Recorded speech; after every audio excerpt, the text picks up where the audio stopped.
today.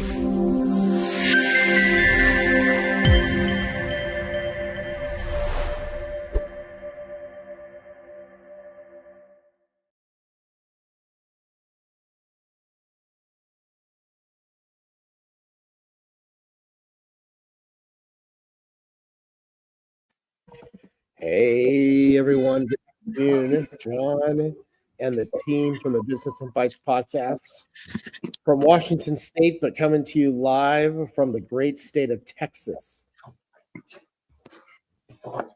How you doing? How's the weather there? I'm sure it's a lot better than it is in Washington, isn't it? As I heard, where was that? It was Robin Williams and Good Morning Vietnam said it's hot. It's damn hot.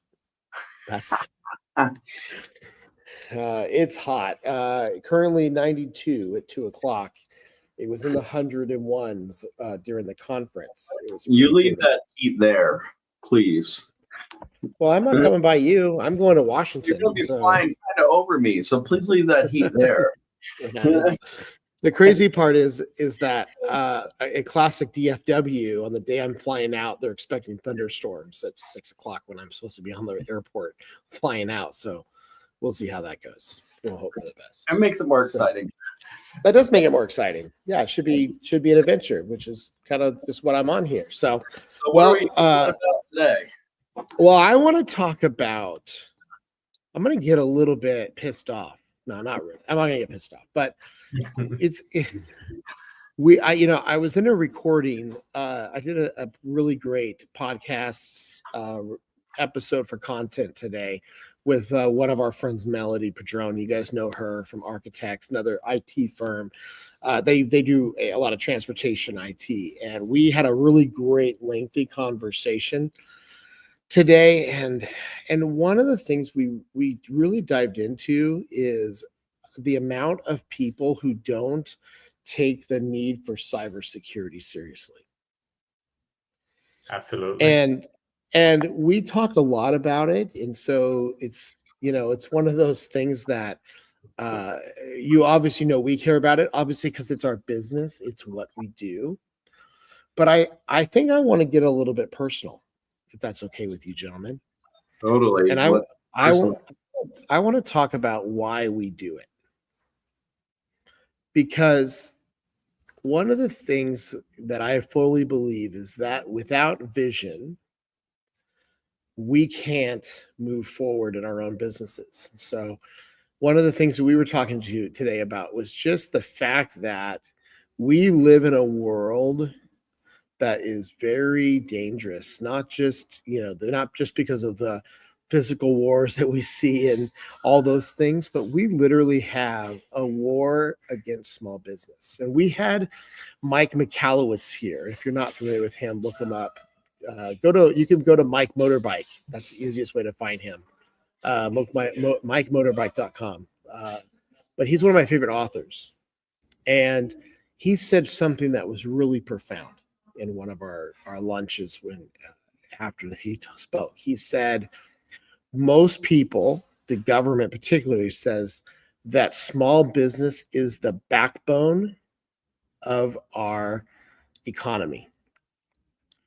He said, I disagree with them. The small business is the economy.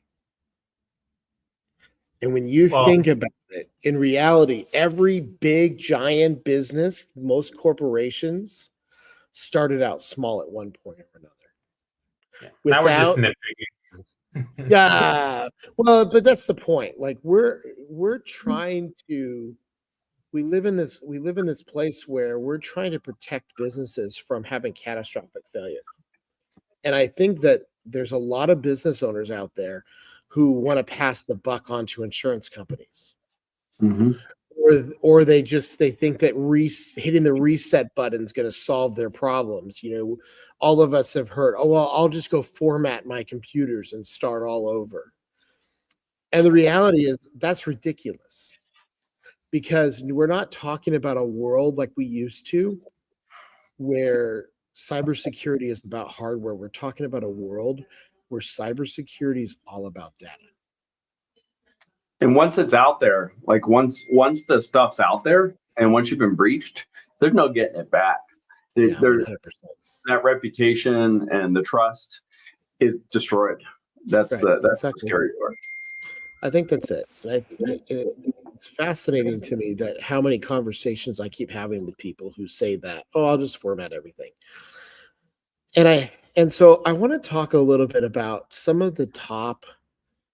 Let's tell some stories today.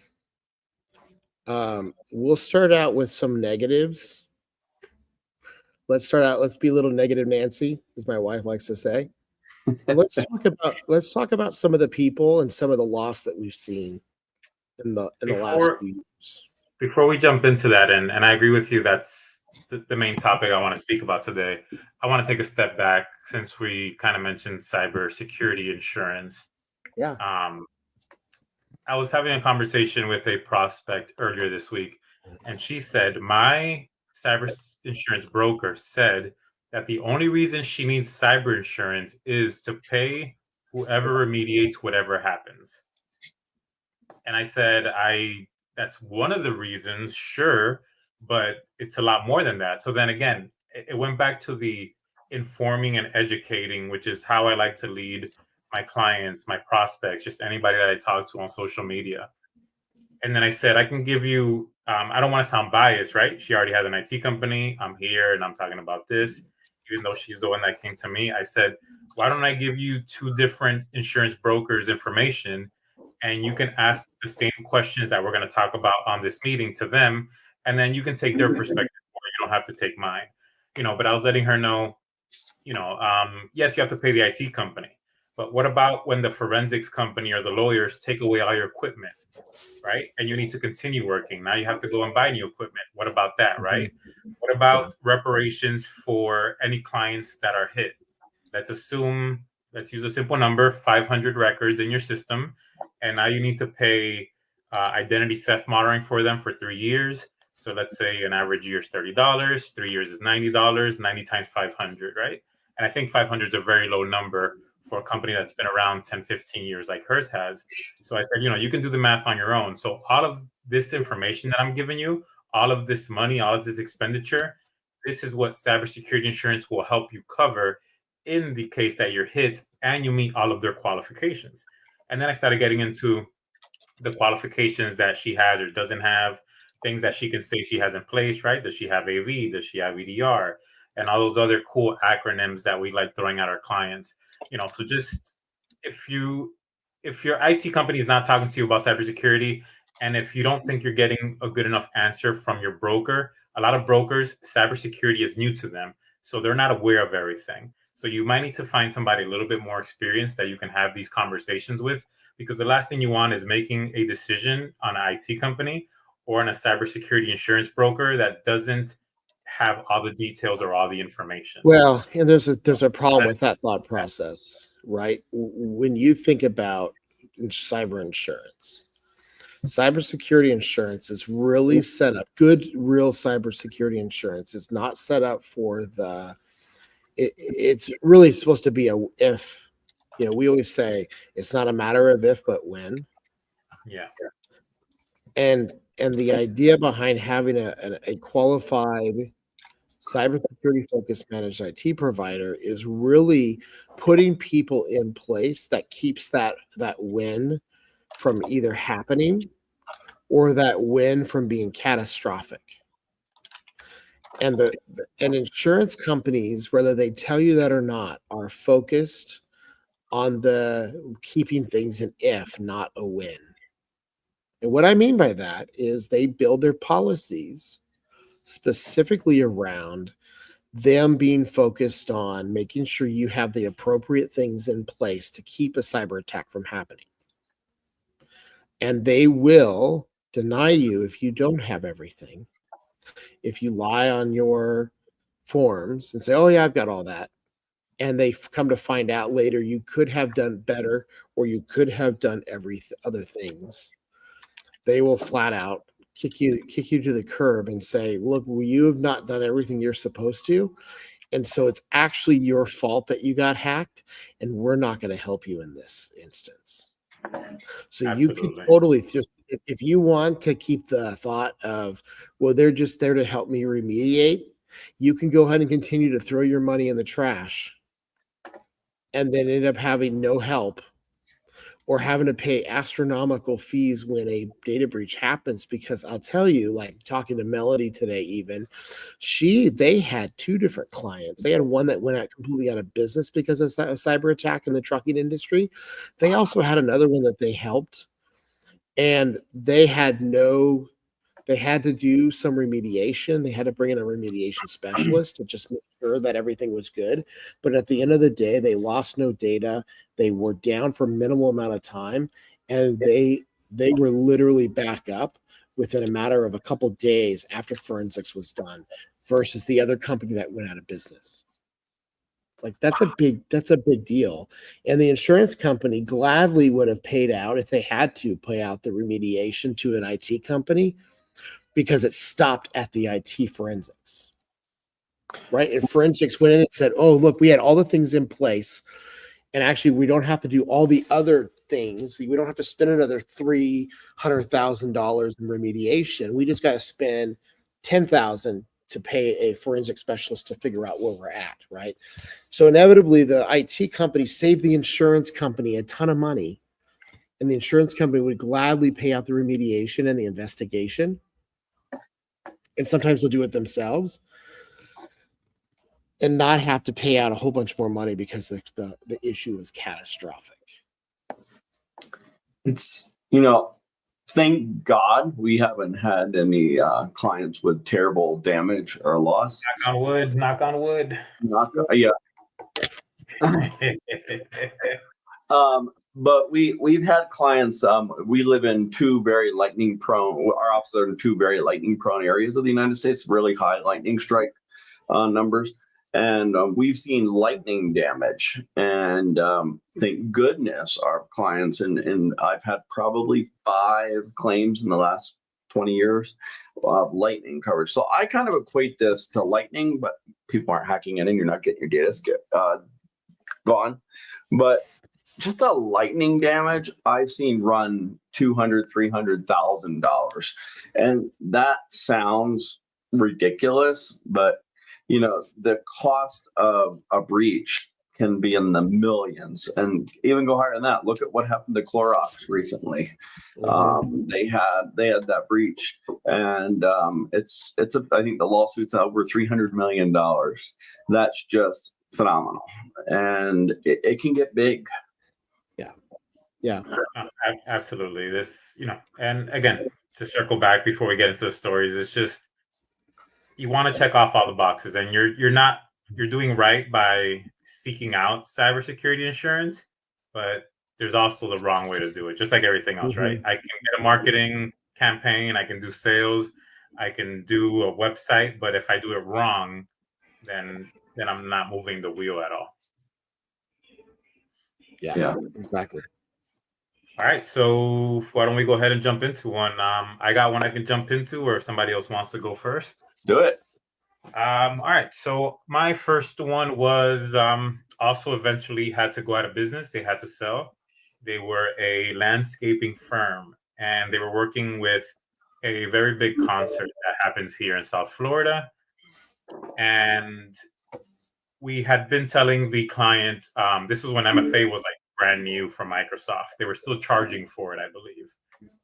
And we were saying, I think it was like $2 per user or something like that. And we were telling them, look, it's going to be, with service and everything, I think we're going to increase the contract by like $80 a month or something like that, $80 to $100 a month. And they're like, no, I think we're okay. We don't need any of this. And we're like, all right, this is before we were doing cybersecurity. We were just fully managed IT services with, the bells and whistles here and there.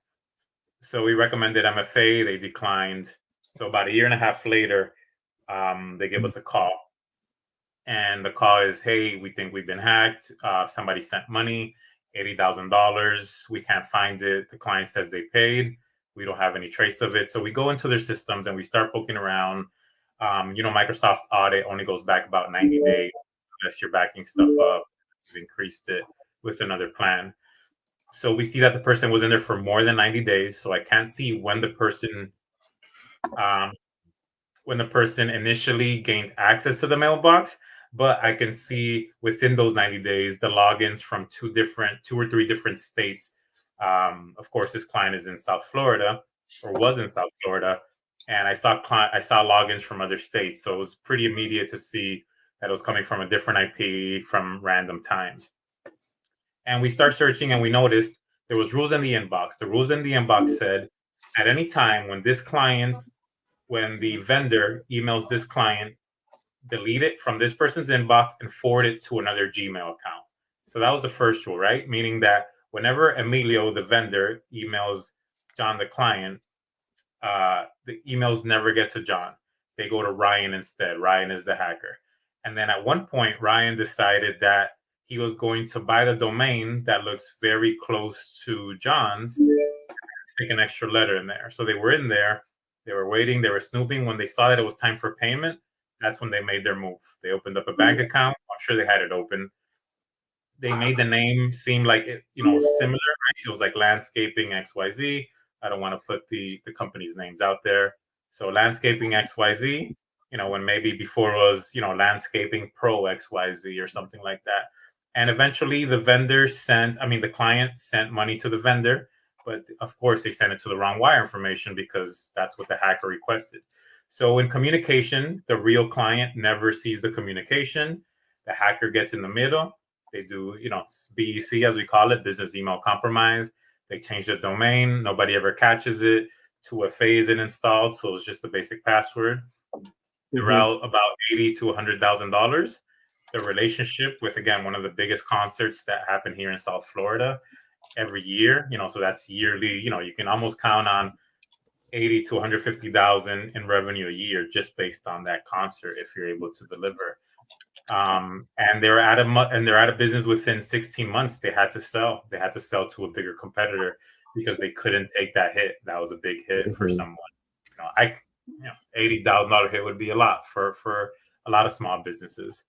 So I try to prevent clients or prospects from falling in there just because I've seen it happen. I had relationships with people within that business, so see somebody either lose their job or have to go work somewhere else because of something like this is one of the reasons I'm so passionate about wanting to help small businesses protect themselves. Yeah, I think it's.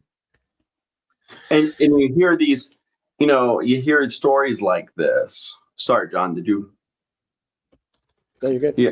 You hear stories like this, and some business owners, 80,000, that's not a crazy amount. But to some people that are starting out, or depending on where they're at in their business and their entrepreneurial journey, it's just crazy. I mean, we had one last week. It was a BEC, business email compromise, just like you're talking about. Client didn't want the full stack, did not want our full security program.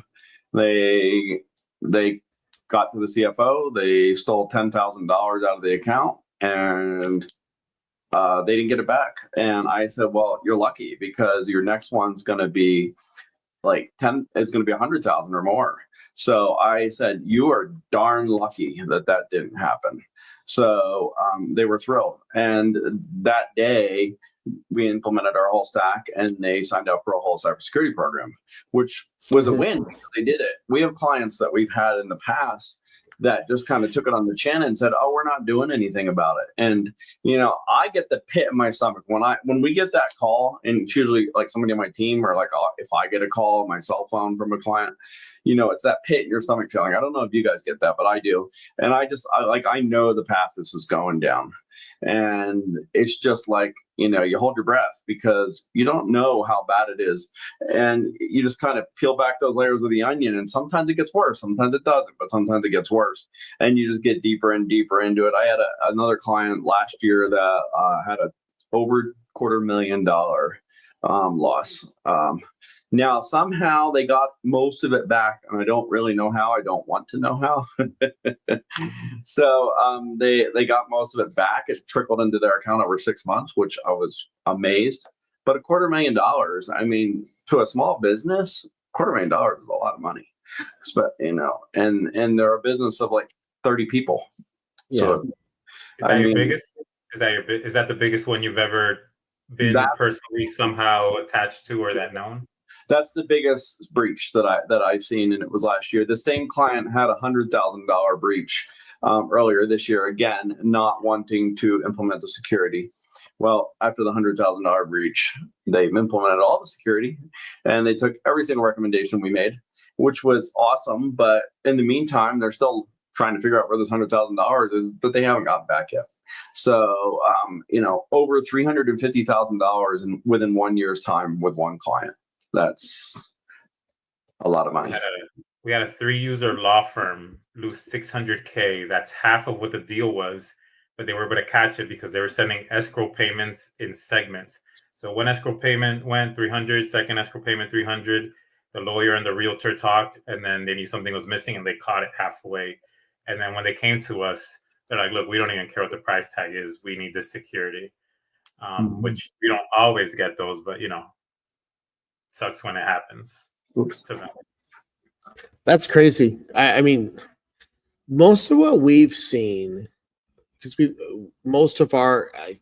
all of our current clients, except for a couple, are on a full cybersecurity plan. A couple of them came to us after they had a breach. So same thing. One of mine, I saw them right before COVID, and this was like one of the last networking events before COVID, and I gave them a proposal. They told me it was too expensive. They're not going to pay for anything. And then they ended up having a full ransomware attack on their data scanning company. So they locked up their whole servers. They had to rescan a bunch of data. They got some of it back. They were able to unencrypt some of it, but not all of it. It ended up being a big deal, and that was what ended up bringing them to us. I think the other thing that I saw that was more memorable was a guy who mainly was a guy with a partnership, and he had a lot of in the field employees. He fell for a scam that cost him about, I think it was $70,000 in payroll funds. And I actually talked with the Russian hacker on that one, like physically talked with this one. Tell us a little bit. This wasn't the normal customer service hacker that you see with ransomware, where they're like polite. Yeah, have you ever talked to one of those before? They're like, "Well, thanks for calling Ransomware R Us. We're happy to help you." I think, no, you're an asshole. Okay. This You're doing me a favor. This literally was a person who literally said, "I don't care about stealing your money. I will take all of your money." And it was, I remember getting chills down my spine, because he literally said, you can change your passwords and I will find another way in. You can do whatever you want and I will take your money. I'll take more. He because the customer let him in, he knew how much money he had. He told him, "I'm going to take the rest of your whatever."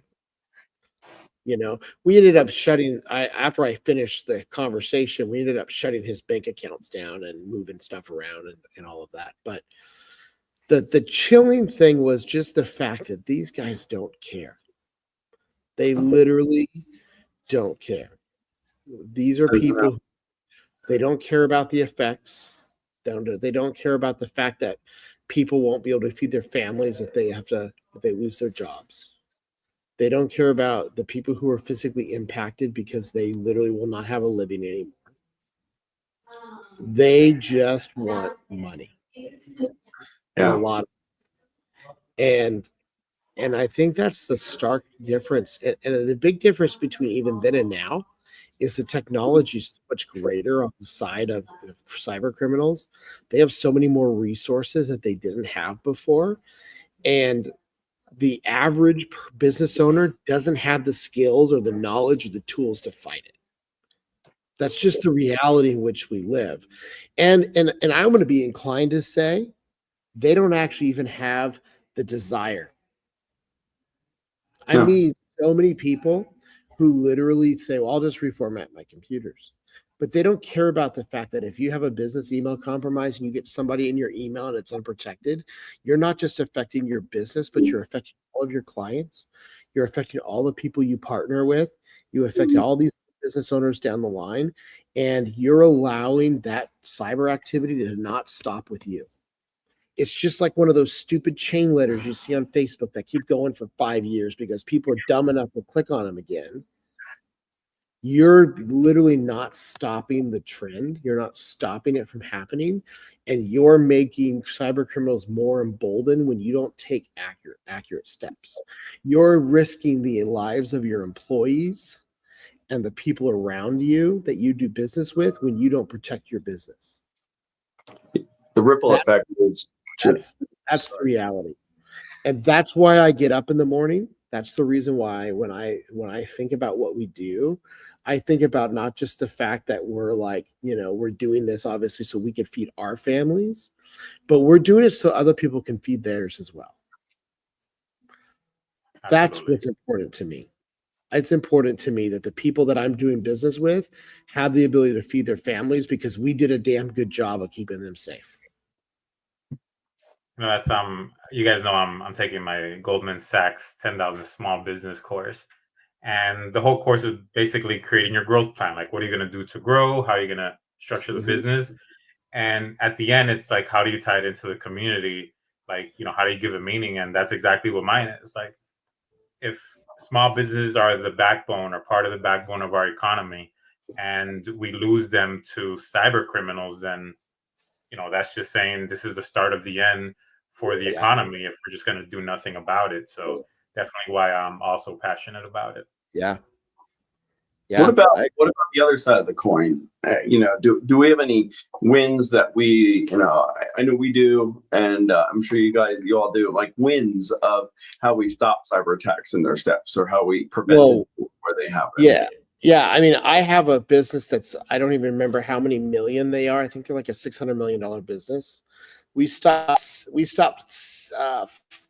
cybersecurity business email compromises to high-level individuals in their organization last year. These are ones where people in accounting or payroll actually clicked on links, would have had somebody in their system, but our systems caught it, stopped it, locked their account within about 4 to 6 minutes, alerted us, and we were able to do some forensics through our cybersecurity team and find out that they didn't have enough time to do anything. Nice. We had one. That's a huge win. Yeah, that's a huge win, and that could have been much, much worse. We had one last year that was it was a timeshare company, and they had a ransomware attack that was being launched against them. And I got a call at 2:30 a.m. in the morning. Our SOC, our 24/7 SOC, caught it, stopped it within seconds, maybe minutes, and isolated everything. We got up, we investigated it. We had them back up and running in 15 minutes. This could have been a 2-week downtime. This could have been easily $500,000 to $2 million damage. Nice. Yes. So it was. I tell this story over and over and over again, and I tell clients, if this is the result of putting all this in place, this is the best result. Getting that call of my email's been hacked. That's just that pit in my stomach feeling. I tell clients, no one has a good time when we get that call. Like the client, of course, they're running crazy. They've never experienced it, and neither does our teams, right? Our teams mean now we got to walk on eggshells. We got to be on. I might need a couple extra hours from some team members. I know I have to put in extra time. So no one's ever happy when we get hacked, trust me, or when, clients get hacked or prospects. Yeah. All right. 100%. So my story is maybe not as good as both of yours.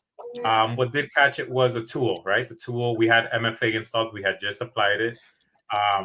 They seem to have cracked one of the passwords. They were able to get into the Instagram and social media type stuff because we weren't really managing that stuff for them. But everything else that they try to get into was blocked. Like they could see the MFA alerts going crazy on their phone, whether it was like MFA to text or MFA app. It was just going crazy. The Amazon MFA was going berserk.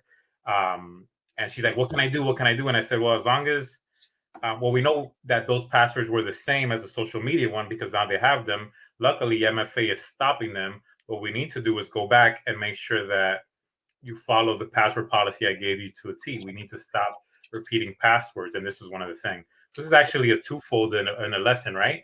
Someone that we put in controls and half of the controls worked. And if they would have followed the rest, it would have been 100%. But it kind of shows you why we have layers, right? Sometimes people ask us, why don't we do this and not this? Or what can I do if I don't have money for everything? This is a perfect example of they get through because you didn't follow the proper password policies and use your password manager to create something unique and random that is very hard to hack. But at the same time, because we installed MFA, they couldn't get through that second barrier. And now by them having the password and not the MFA, it also alerts us that they're in there in case nobody else caught them. You know, I'm not monitoring Instagram, so I don't know that they're going into Instagram. I'm not monitoring Amazon business, so I don't know that they're going there.